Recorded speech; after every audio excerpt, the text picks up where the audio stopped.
Na semana passada, quando terminei a série sobre a vida de Davi e como ele foi um exemplo de grande influenciador para o seu povo e para nós também, pensei que talvez fosse interessante deixar aqui destacados os pontos principais daquilo que falamos. Quem são os heróis, os influencers que admiramos hoje em dia? Quem nos impressiona ao ponto de desejarmos ser, ter, fazer como eles, estar com eles? Que critérios seguimos para tal admiração? E a resposta está naquilo que Paulo disse ao escrever à igreja na cidade de Corinto. Não foram chamados muitos sábios, segundo a carne, nem muitos poderosos, nem muitos de nobre nascimento. Pelo contrário, Deus escolheu as coisas loucas do mundo para envergonhar as sábias, e escolheu as coisas fracas deste mundo para envergonhar as fortes, e Deus escolheu as coisas humildes deste mundo e as desprezadas e aquelas que não são, para reduzir a nada as que são, a fim de que ninguém se vanglorie na presença de Deus. 1 Coríntios capítulo 1, versículo 26. Um dos grandes exemplos disto, como vimos, é a história de Davi. Por isso, durante várias semanas refletimos sobre a sua vida. Que qualidades tinha ele que agradavam a Deus? Em primeiro lugar, ele era humilde, e a humildade é a qualidade de quem age com simplicidade. Uma característica das pessoas que sabem assumir as suas responsabilidades, sem prepotência ou soberba, que são ensináveis, que não pretendem jamais passar à frente dos outros, que se mantêm no seu lugar mesmo sabendo que poderiam mudar o ambiente ou o momento em que se encontram. A humildade é um dos traços de caráter do Senhor Jesus e devemos cultivá-la. Ele também era um homem disposto, e no meio de uma batalha que não era sua, o jovem Davi, disposto a lutar e a ajudar, sobretudo a crer no poder de Deus. Se fizéssemos como Davi, se nos dispuséssemos a crer em Deus, que já nos livrou noutros dias, se avançássemos com o nome do Senhor nos lábios e a sua palavra no nosso coração, veríamos que os gigantes, por mais medonhos que sejam, são apenas palhaços num palco que o nosso inimigo montou. Precisamos dispor-nos também.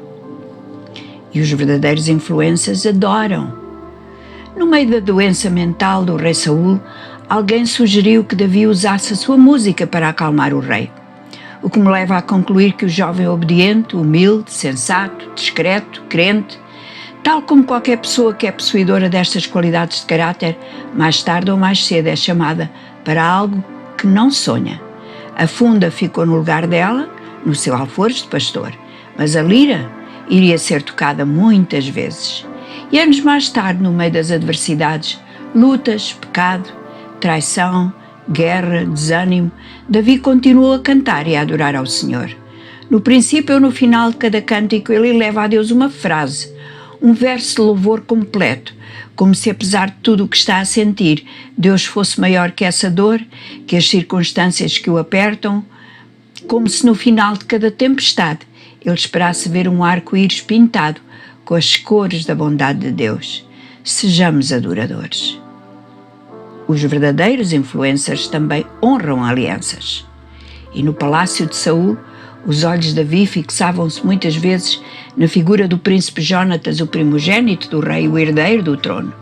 E o capítulo 20 de 1 Samuel é bem explícito sobre o tipo de amizade leal e pura destes dois homens, de tal maneira que Jonatas faz com Davi uma aliança de total desprendimento e lealdade, e Davi jura que no futuro a sua descendência usaria sempre de misericórdia com a casa de Jonatas. E para selar essa aliança, o príncipe Jonatas transfere-lhe tudo o que é valioso na sua vida.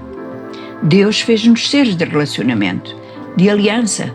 Deus deseja que tenhamos amigos, que essas amizades sejam puras, desprendidas, sacrificiais e duradouras, que os compromissos assumidos no dia da alegria e da festa perdurem no dia da aflição e do luto, que fiquemos firmes a essas alianças no dia da dor e da míngua, de uma sorte melhor ou pior, na saúde ou na doença, na pobreza e na riqueza, que nunca quebremos as nossas alianças. E os verdadeiros influencers, também eles precisam de consolo. Davi teve que fugir do palácio. Não tem família, nem amigos, nem estatuto. Chega a uma caverna em Adulão sozinho. A caverna tem umidade, pode abrigar animais, répteis e outros desconfortos, mas para Davi naquele momento é suficiente. E encolhe-se num canto, e quando acorda sem compreender como, vê chegar os seus irmãos, a sua família.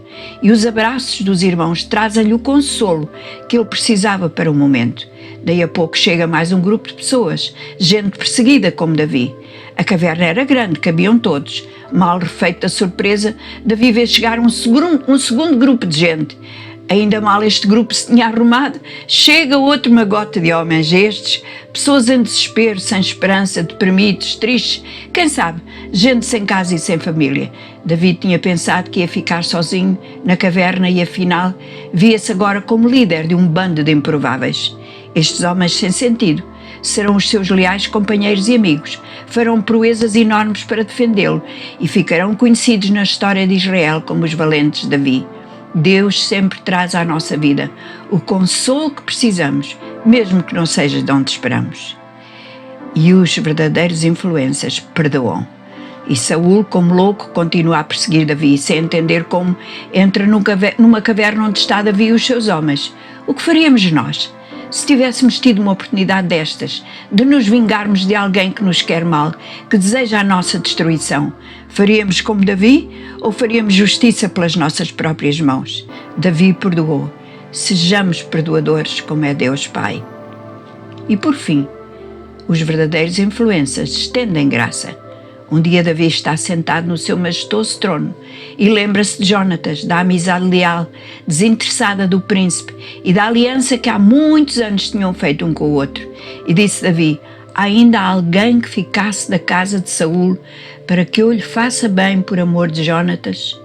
E trouxeram à presença do rei um príncipe com problemas, um príncipe exilado, e Davi deu-lhe um estatuto real com todos os benefícios da sua estirpe. E tal como Davi, Deus demonstrou a sua graça ao enviar Jesus para nos procurar, para nos trazer para casa. Se tu e eu hoje temos comunhão com Deus, não é porque merecemos, nem é pelo nosso esforço, mas por causa do imenso amor de Jesus, da sua graça infinita. Em Cristo, nós também fomos restaurados a um lugar de abundância e de plenitude. Mefibosete, o príncipe, continuou aleijado. É verdade, aparentemente no seu físico nada mudou, mas a sua condição agora era outra. Não estava mais esquecido, perseguido. Era um príncipe coxo, é verdade, mas era um príncipe, a quem foi estendido um favor imerecido. Estamos dispostos a estender graça a quem precisa? Tantas e belas lições que a palavra de Deus nos ensina. Podes voltar ao canal se não ouviste todos os capítulos anteriores. De maneira mais demorada, lá eu explico as qualidades que Deus busca naqueles que querem influenciar o seu mundo para o bem. Que estas qualidades te toquem, como me tocaram a mim ao estudá-las, e que Deus te abençoe.